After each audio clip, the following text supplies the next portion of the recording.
I did a shorter video the other day about this topic, but I wanted to do a longer, deeper dive into it. This has been a hot topic in the GLP-1 community this week because of the promise of more affordable access.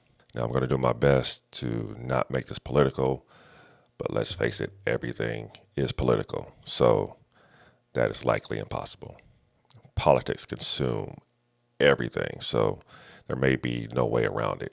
All right, so Trump signed an executive order on Monday to lower prescription drug prices in the United States to what he says will force pharmaceutical companies to match the lowest price that they offer for that medication anywhere in the world.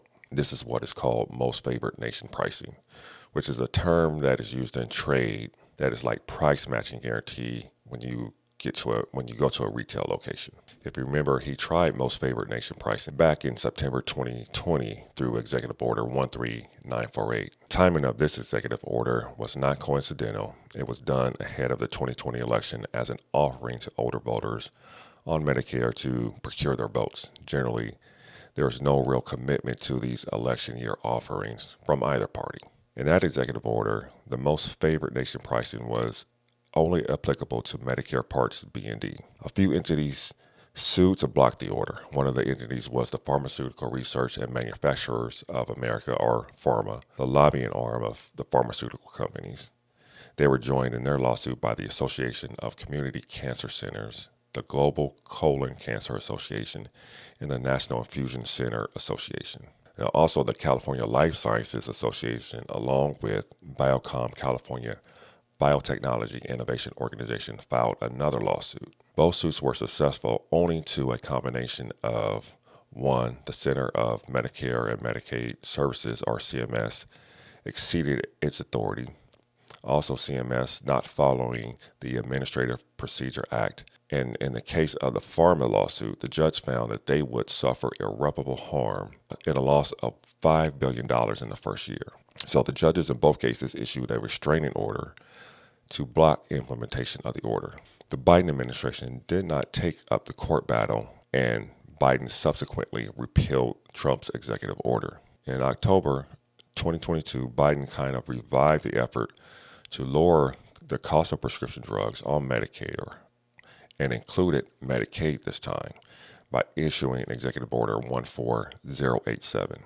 He ordered the Secretary of Health and Human Services to consider models that may lower drug costs and promote access to innovative drug therapies for those enrolled in Medicare and Medicaid programs, including models that may lead to lower cost sharing for commonly used drugs and support for value-based payments that promotes high-quality care. As a result of this order, the Secretary was to report back in 90 days.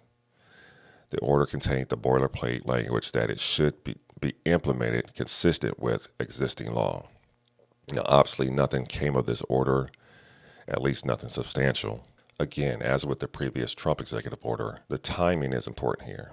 This Biden order took place in October of 2022, just before the midterm elections. Trump revoked this Biden executive order when he took office for the second time in January of this year. Now back to Trump's executive order from this week. So he has revived the most favored nation idea, and this time he supersized it. This time he is not just aiming at Medicare pricing, he's also took aim at private entities. Now here's why I do not think it'll work. An executive order cannot change existing law or create a new law. And while it does have the force of law, it only has the force of law in order to direct the executive branch on how to implement existing law. That is the extent of the power of an executive order. Now, courts have upheld this principle time and again. The most famous of these cases, which is often referenced in subsequent court battles regarding the executive branch and their power, is probably Youngstown Sheet versus Sawyer. In this case, during the Korean War, steelworkers were threatening to go on strike. President Truman, via an executive order, seized control of steel production companies. The company sued on the grounds that the executive had no authority to seize private property without authorization from Congress. The majority opinion held that the president's role in lawmaking is to suggest legislation or to veto it, and that the president cannot overtake Congress's role to create law. So I must ask, what law on the books right now allows Trump or any president to take this action that he's taking? If that law is on the books, why hasn't it been enforced as of yet? And then looking at the bigger picture, why would we want a president to have this kind of power? Our system of government is supposed to have checks and balances and not be subject to the whims and dictates of one individual. Even if this is potentially a good thing, which I believe bringing down prescription drug prices is absolutely a great thing. What about the next thing that may not be so good or may be straight up horrible? It becomes a slippery slope, and at a certain point, we stop being a democratic republic and become a dictatorship. Trump's order cannot do what everyone is hyping it up to do. It even says within the order, this order shall be implemented consistent with applicable law and subject to the appropriation of Congress. So again, what law allows the president to put price caps on private enterprise or even for Medicare? Now, there was a law that caps insulin prices at $35 for Medicare Parts B and D. That law also allows for Medicare to negotiate with pharmaceutical companies on the price of their medication. Outside of the cap on insulin, it does not establish any other price cap. The law that I am referring to is the Inflation Reduction Act. Under that law, there were 10 Medicare Part D drugs that wrapped negotiation in August of 2024, and 15 drugs that were announced to go into negotiation as of January 17th of 2025 for Parts B. And one of those medication is Ozempic, Wegovy, or Rybelsus. Yet even this provision in the law is going through court challenges as we speak. So despite all the big grandiose tough talk around this executive order, I should point out that it contains no provision that explicitly mandates pricing. The talk from the administration is different than the text of the order itself. Key takeaways are: it directs the U.S. Trade Representative and the Secretary of Commerce to investigate to ensure that foreign countries are not engaging in actions that drive price hikes in the United States. So how do they do that? What is the mechanism? One of the reasons why they can get better pricing is because they have universal single-payer health care. There's one negotiator for the entire country. In the United States, we have a single-payer system for Medicare or Medicaid, which until 2023 could negotiate with pharmaceutical companies to lower the prices of prescription medications. Then the vast majority of the insured are on privatized insurance across different employers, different insurers, different PBMs, and a host of different negotiators. Now, the next provision is for the administration to communicate price targets to pharmaceutical companies. Now, this is not mandatory that they accept this pricing, though. The third provision is for the Secretary of Health and Human Services to establish a framework or mechanism for the patient to buy directly from the manufacturers that sell at the most favored pricing. In essence, getting around the middlemen or the PBMs. This is dependent on the pharmaceutical manufacturers voluntarily selling at the most favored nation pricing. If they did, how does that work? What is the framework and the infrastructure to get this done? Is this direct to consumer, eliminating retail pharmacies and mom and pop pharmacies? What if you need a medication immediately and there is no retail pharmacy where you can pick it up right away because we have cut out all the pharmacies? The next provision is that if the pharmaceutical manufacturers do not voluntarily drop their prices and significant progress towards most favored nations pricing is not delivered, the Secretary of Health and Human Services is directed to the extent consistent with law, there goes that caveat again, the extent consistent with law, propose a rulemaking plan to impose most favored nation pricing. Consider the importation of prescription medications, which has its own legal hurdles. Have the Attorney General and the Chair of the Federal Trade Commission, to the extent consistent with law, there goes that phrase once again, look at antitrust enforcements against pharmaceutical companies. Then the Commissioner of Food and Drugs will look at revoking or modifying approvals for drugs that may be unsafe, ineffective, and improperly marketed. So, what are those drugs that are unsafe and ineffective? Those drugs that have gone through clinical trials and received FDA approvals already?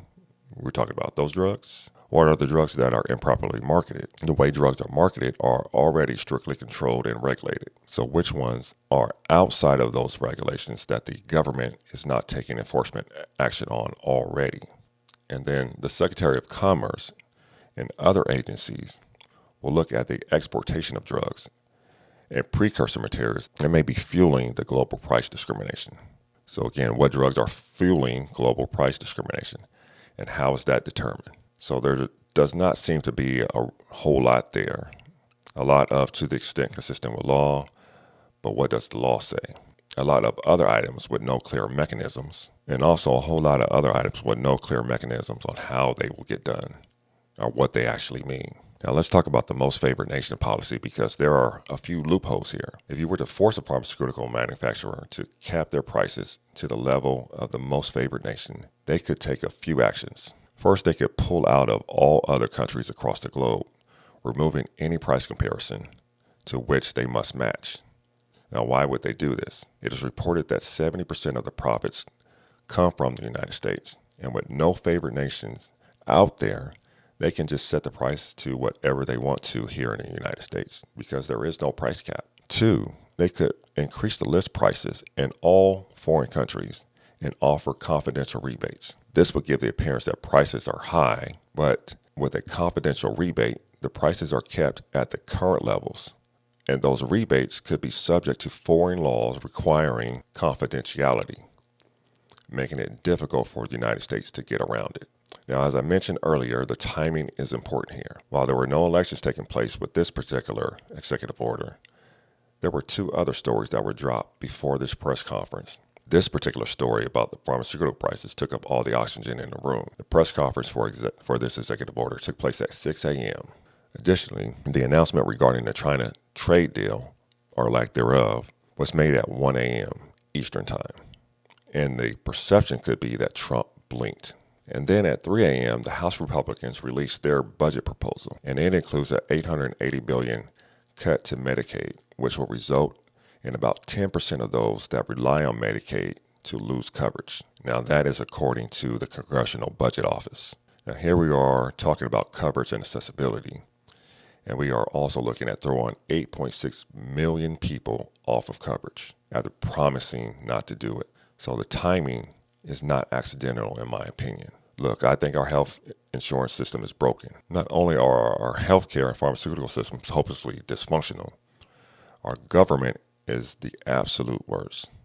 Things are so divided that nothing meaningful, at least meaningful for the citizens, gets done. We have a system that rewards and legalizes bribery in the form of lobbying and campaign contributions. These dollars always outweigh the will and the vote of the people. This leads to an apathetic voting base and also demagoguery. Now, while I want to see reform in our healthcare systems in terms of coverage, access, pricing, and outcomes, this executive order does not do that. The correct way forward is through congressional legislation. The Constitution mandates this, as a matter of fact. In the Commerce Clause, Article 1, Section 8, it gives Congress the responsibility to do this. It states, to regulate commerce with foreign nations and amongst several states and with Indian tribes. So Congress clearly must act here for anything substantial to get done. The problem is Congress is too damn dysfunctional, and on top of that, they are bought out by corporate interests and the billionaire class. Both sides of the aisle are.